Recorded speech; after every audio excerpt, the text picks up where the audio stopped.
pergunta que eu te fiz antes da gente dar o play aqui. Se todo o dinheiro que eu tivesse feito na vida nos últimos 10 anos estivesse em Bitcoin, durante um litígio eu não teria necessariamente que entregar perdido. Metade. Não teria perdido metade. Você ter problemas no litígio? O que ainda tenho interesse pelo resto da minha vida. Ainda tem? Não começou o processo ainda. Já faz mais de 3 anos que eu tô separado. É até que a morte termine isso, exatamente.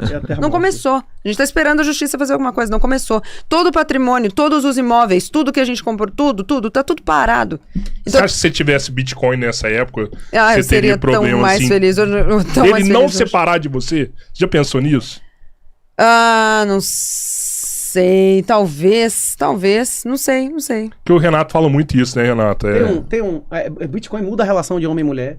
Muda completamente. Isso das coisas que você fala, isso é o que pra mim faz mais sentido. Isso aí muda a relação. Você pode me matar, você pode dizer pro juiz lá. Exatamente. Se Bolsonaro tivesse ele teria muito mais respeito por mim se eu... Eu quero que você tome meu dinheiro, eu lhe desafio, como o nome dele fez, tome meu dinheiro, eu lhe desafio pra juíza lá, como é o nome dele? O Fraga, não é isso? O que pegou tudo. E que o Daniel Fraga saiu e deixou tudo... Eu quero que você me tome meu dinheiro. Que a Polícia Federal, a Polícia Civil foi lá na porta da casa dele e não conseguiu entrar. Era maravilhoso, exatamente. Teve um episódio que eu gravei, não foi esse episódio de faca daqui, mas foi um episódio de faca com o Roxo, não é isso? Que o Fernando Roxo. O Roxo fala assim, o melhor índice do mundo é o Nasdaq, que é essas ações que você compra. É mais ou menos a variação delas. Tem uma variação pequena, mas elas são 90% do índice. Aí ele mostra que o Bitcoin é 3 vezes Nasdaq pra cima e pra baixo, sem custo de funding.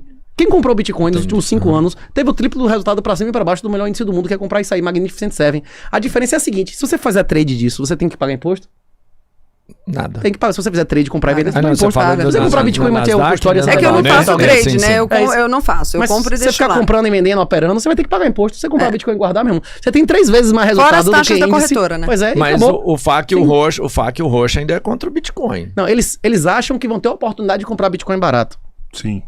A empresa de Trump... acho que o Bitcoin vai 10 mil de novo, né? Teve uma empresa que é um hotel no Japão, que começou a comprar Bitcoin. Subiu a ação, eles começaram a vender a ação. Eles começaram a comprar mais Bitcoin. E essa última semana eles negociaram mais do que a Toyota. É um hotel, é um prédio com um hotel. Você acha que esses caras vão parar de comprar Bitcoin? A MicroStrategy vai entrar nos índices todos, SP500, Nasdaq.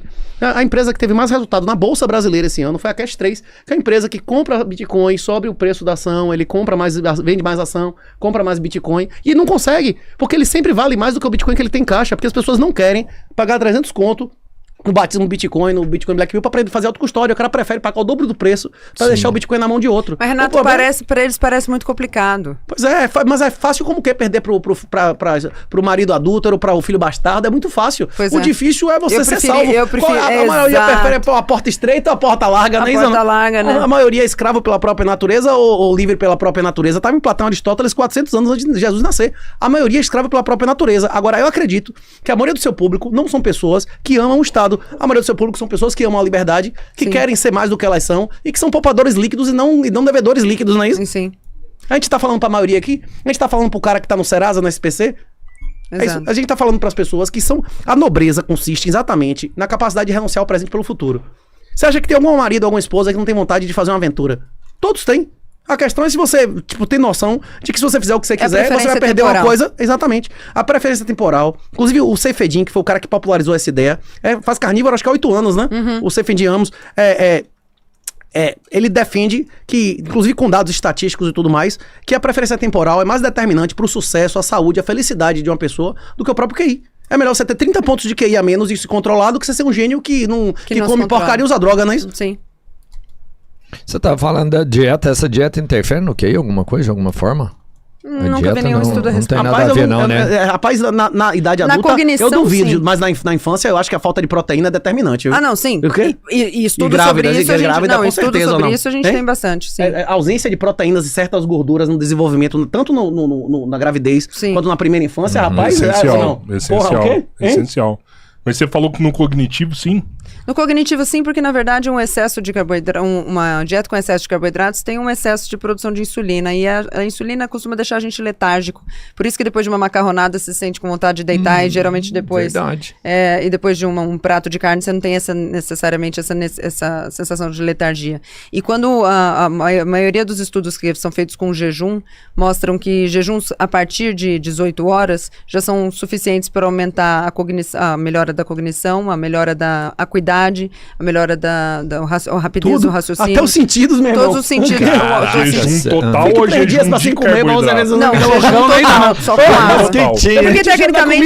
Porque tecnicamente o seu corpo entra em alerta, né? Você tá sem comer, então você tá precisando comer. Então nas primeiras horas a gente sente desconforto, mas nas horas seguintes, então os nossos sentidos são aguçados para que a gente possa achar esse alimento que a gente tá procurando, né? Pra mim o pior é o terceiro dia. Pra mim o pior é o terceiro dia. Mas depois do terceiro dia, depois já fez um maior? Já, mas o desconforto pior é o terceiro dia. Você já fez jejum de 3 dias, Magnato? Já fiz uma semana, mas o pior é o terceiro dia. O terceiro uma semana na água? Cara, pra mim no terceiro dia... Uma semana na água? Água e sal. Sal, sim. No terceiro dia eu tava convencida de não comer mais. Terceiro dia pra mim é o pior, velho. 3 dias sem comer. Algumas vezes já fiz de 3 dias. Entre 48 e 72 horas, pra mim é o pior, velho. Então... o corpo tem uma primeira chamada... de quanto você tem de carbo antes. Uma coisa você tá comendo banana e parar de comer, e a outra você já tá numa carnívora e parar de comer. Exatamente, que é mais fácil. É muito mais fácil. Quando você faz uma dieta baixa em carboidrato, você tem muito mais facilidade de ficar em jejum. Porque você não tem esse pico e rebote de insulina, que é justamente o que gera essa fome. A gente tem fome principalmente, não é a única coisa que gera fome, né? Mas a baixa nos estoques de nutrientes, mas principalmente a baixa nos níveis de insulina. Quando você faz uma dieta que é baixa em carboidrato, você já não tem níveis de insulina muito altos, né? Picos de insulina no sangue. Então você sente menos fome. É homóloga às mesmas regiões do cérebro da cocaína, velho. Tipo assim, pico de insulina, ele dá uma euforia do caralho, ele dá um prazer do caralho, é maravilhoso. É quando você come uma macarronada, um doce. Leite condensado é ruim, brigadeiro é ruim. De jeito nenhum. Cocaína é ruim mesmo. Alguém vai dizer que cheirar cocaína é maravilhoso, meu irmão. Agora tem que ter um preço, quanto não é mais isso, come, mais come. Quanto menos come, menos come. Tanto que quem não gosta de doce, não gosta de doce. Quem come doce demais, gosta de doce. Mas quem não come, não come. Tem a ver também com algumas bactérias que a gente tem dentro do estômago, não? Do intestino. Desculpa, do intestino, exato. Sim. Tanto que o transplante de fezes é o futuro do estudo da medicina. Ou da microbiota. Você tá brincando. Transplante de fezes? Sério? Tem estudos. Tem um estudo. Tem irmão gêmeo, gordo e magro. Você tira a merda da barriga do magro. Exatamente, e muda. Tem estudo. Os caras conseguem fazer estudo que eles pegam a microbiota do cara aqui no Brasil, hoje às 4 horas da tarde. Eles botam esse cara num avião, colocam ele lá na Argélia, às 10 da manhã. E a microbiota dele muda. E só pela mudança na microbiota dele, já muda tudo no corpo dele. Comportamento sexual, inclusive. Tudo. Eita. Comportamento sexual muda.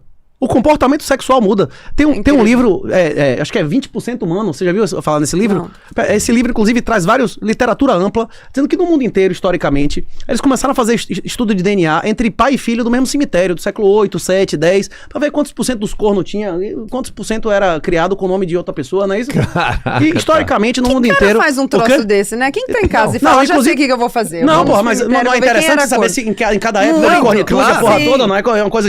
E o material tá ali, DNA com o nome do cara e tal, né? Diz que historicamente, no mundo inteiro, entre 6% e 8%. Ile-de-France sempre foi acima de 18% e com épocas acima de 24%. Caraca. Aí o cara falou, não, como é que pode, velho? 20% dos filhos não é do cara, que porra é essa e tal. Aí os caras... O povo era sério naquela época, não é? Não, mas tipo, séculos é assim, naquela região, naquela central ali da onde tem Paris e tal. Aí os caras descobriram que isso começou quando eles começaram a ter infestação de gato com toxoplasmose. O toxoplasma, ele precisa no ciclo dele fazer o roedor perder o medo do felino. Ele precisa fazer o hospedeiro se matar, ter medo, parar de ter medo. E as pessoas também que tem alguns tipos de toxoplasma, dependendo de onde for alojado e o desenvolvimento do parasita, ele faz as pessoas pararem de ter medo. A mulher que não tem mais medo, ela tem mais ou menos possibilidade de adultério. Não, muito mais. Muito mais. Muito mais. A microbiota não interfere em seu comportamento sexual pra caralho, não é isso ou não? Isso é amplamente comprovado. Esse livro acho que é 20% humano, pesquisa aí. 10%. Ele é 10% humano, né? Ele não diz isso da cabeça dele, ele tipo demonstra com um montão de tese de doutorado, um monte de coisa, velho. Impressionante. Como é que você sabe tudo isso? Não, mas a epigenética antigamente se achava, na medicina, nas ciências, que quando a gente dominasse o genoma, tava resolvido 90% das doenças. Tive que não resolveu porra nenhuma. Agora a epigenética é um outro nível, tipo, 100 vezes mais complicado, né? Hoje em dia, você entender de comportamento, alimentação, ginástica, pô, você tem que entender de epigenética, não é isso? Exatamente. Tem um cara, inclusive, recentemente, que fazia carnívora, que acharam 70 cepas no cara que nunca tinham sido catalogadas na festa do cara. Como é o nome do cara? Esses atletas aí, tem Shawn Baker, você já viu o Shawn Baker? Não sei tem um coroa de 60 anos, velho, que tá 12 anos só comendo carne, ele bota os exames dele de 15 em 15 na internet. 70 Shawn Baker. cepas? É um fortão. Não é esse. Esse Shawn Baker é um fortão. Um fortão, já vi esse o cara cara, tem 69 anos, meu irmão, o cara Ele forte é um pra Hulk. caralho. Só come carne crua ali, ele né? é um Hulk. Mas ele come crua. Só come carne Tem crua. um dia Mas na ele se- come tem um crua. dia na semana que ele come peixe cru. Peixe ou carne crua por causa da vitamina C, não é isso ou não? Ele é médico. Então, porque É um a dia na vitamina semana C... só? Porque É porque a vitamina C é uma questão na carnívora. Por isso que a gente tava falando antes do teu amigo que tá fazendo carnívoro, eu falei que não adianta fazer carnívoro de segunda a sexta. Porque quando uma pessoa não come nenhuma fonte de carboidrato, a necessidade de vitamina C dela diminui drasticamente. Mas se ela tiver qualquer tipo de fonte de carboidrato, essa necessidade de vitamina C volta a existir e não vai ter como ingerir, porque a pessoa tá comendo pouquíssimos fontes de carboidrato. No caso dele, isso não acontece. Então, uma vez por semana, ele tem essa necessidade suprida. Ele vai e põe a carne de peixe que tem a vitamina... Ele não tem uma Crua. necessidade de vitamina C muito grande, porque ele não come fonte de carboidrato. tá. Entendeu? É diminuída. Entendi. Esse Agora, se o regime cara de faz fome- isso de segunda a sexta, entendeu? E de sábado ele vai lá e come um bolinho. Ele se sabota.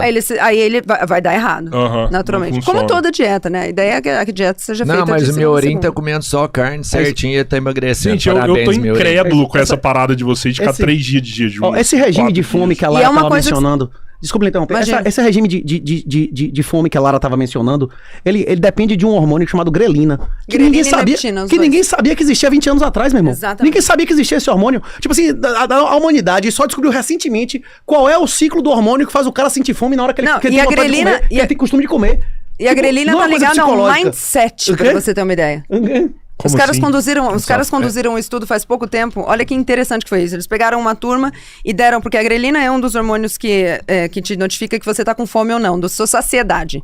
Então, a sua saciedade é dependente do nível, da quantidade de grelina que você consegue secretar. E aí, eles pegaram essa galera e deram pra essa galera um milkshake. E junto com o milkshake tinha a descrição do que tinha nesse milkshake. Então, tava escrito lá, olha, esse milkshake ele tem leite vegano, ele é sem gordura, ele é sem açúcar e ele tem 180 calorias. Tá escrito isso, tome o milkshake. Essas pessoas tomaram o milkshake. E aí eles analisaram quanto da grelina era secretado, ou seja, quanto que elas estavam satisfeitas.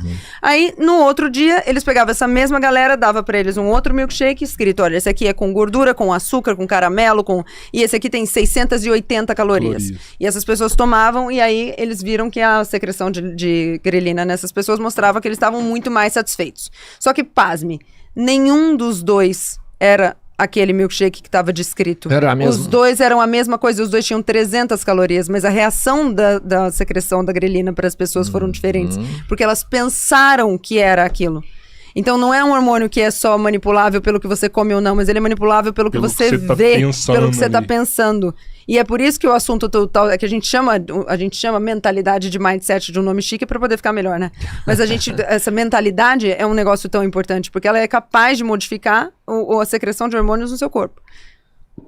E é engraçado que isso é uma coisa cristã, inclusive, porque Cristo disse que a única coisa que não cabia ao homem era salvar a própria alma, mas a cura era possível. E ele deu exemplo. Qual foi o exemplo que ele deu? Foi o jejum ou se encher de comida? Exatamente, 40 dias de jejum. Porra. Porque quando ele foi ser batizado, João Batista, eu vou batizar você, você é Deus, ele vem dar um Exatamente. exemplo, não é isso? Pois é. Eu vim cumprir a lei, não é isso? Com água e com fogo. Mas será que é possível uma pessoa ficar 40 dias de O meu jejum padrasto fez 40 dias.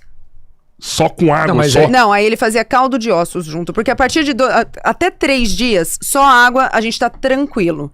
Quando eu orientei, como nutricionista, quando eu orientei jejuns mais longos, quando era jejum de uma semana, 10, 15 dias, eu Dá começava... dor de cabeça, né? Sem sal, dor de cabeça. Sem sal. Então aí fazia um caldo de ossos, ou às vezes um caldo, só o caldo de ossos já é suficiente, com um pouco de sal. Você Caldo fez de isso, ossos você é o chegou a quê? fazer Eu isso. orientei jejuns Mas assim. seu padrasto fez 40 dias. Você manda o fez cara tomar quanto sal tempo? de cozinha ou aquele negócio de potássio? Como é o nome?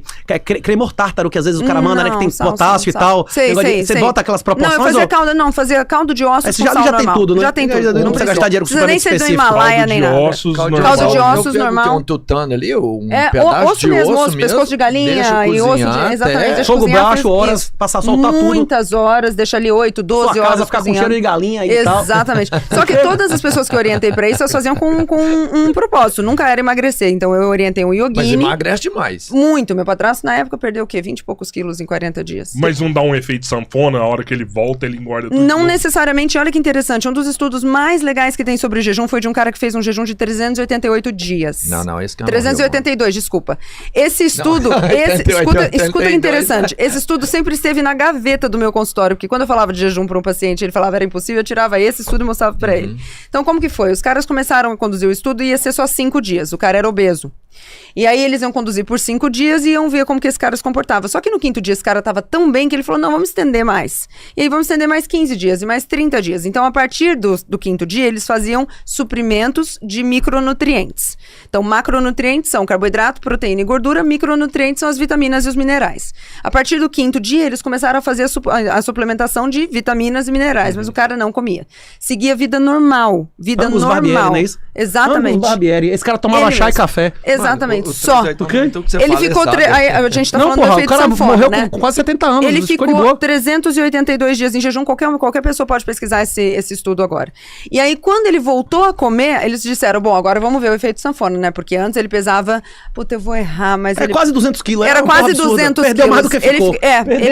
Ele ficou... Acho que ele terminou o estudo com 90 e alguma coisa quilos. Quando ele voltou a comer, ele ganhou 6 quilos. E foi só. Porque existe um 6 ciclo. Quilos. Existe um ciclo, uma quantidade não, que vai ter de bosta nele, né? Ou não? 6 quilos. Porra, não tinha nada ali ou não? 6 quilos é a quantidade de glicogênio muscular que os seus músculos a diferença estão... fisiológica, Exatamente, né? É uma diferença fisiológica só pra comer. Então não teve efeito sanfona. Pô, com esses dias assim, por que a galera morre de fome? Tem gente que fica sem comer e morre de fome. Existe adaptabilidade. 7 dias, é preciso fazer adaptabilidade.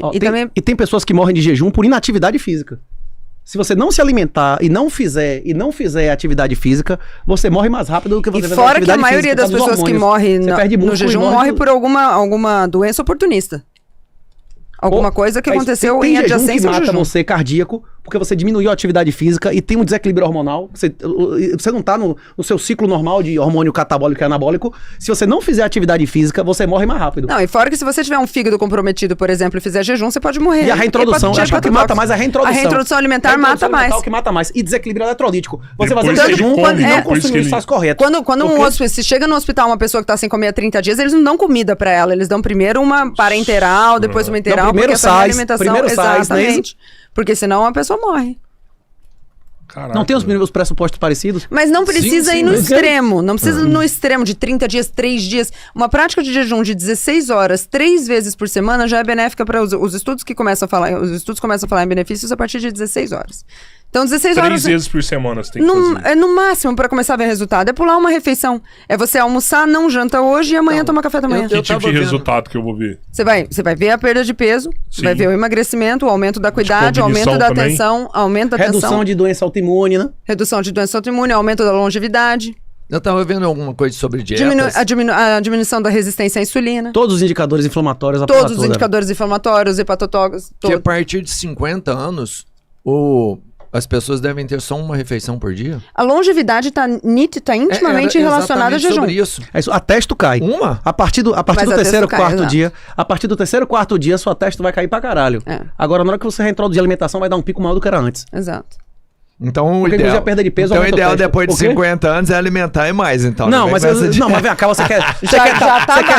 Você já tá... Meu irmão, existe... Já tá na hora de aposentar um pouco. Já tá. Existe uma necessidade, meu irmão. O cara que tá sem comer há 5 dias, é difícil que ele fique pensando em sexo, né, velho? O sonho dele vai ser com hambúrguer e pizza, né? É uma preferência temporal, né? É picanha mesmo, Tanto é que os estudos feitos sobre jejum e ramadão mostram a diminuição da fertilidade. E, na verdade, não é a diminuição da fertilidade, mas é porque os caras passam vários dias em jejum, então naturalmente eles têm menos relações sexuais. Não, mas uma refeição por dia não chega a ser uma dieta, seria só um controle. Porque eu posso ingerir, sei lá, em uma refeição só, sei lá, 3.000 calorias talvez. Pode, uma vez por dia, mas eu como. Mas entre cetose... E você comentar que 300 com o atleta a gente não? faz isso. Então, com o atleta de fisiculturismo, por exemplo, que eu orientava, ele fazia jejum e comia no período em que ele estava comendo mais do que ele comeria se estivesse comendo durante o dia todo. Mas porque a gente tinha um objetivo com isso. Sim. Então, o objetivo é que ele não perdesse massa magra, mas que ele passasse mais tempo com essa insulina baixa. Não chega a entrar em cetose porque precisa de muitas horas para entrar em cetose. Depende do nível de atividade e quantos o cara come, né? Exatamente. Agora, uma refeição ao dia, o cara passar 24 horas sem comer, dependendo do cara consumiu de caloria no dia anterior, né?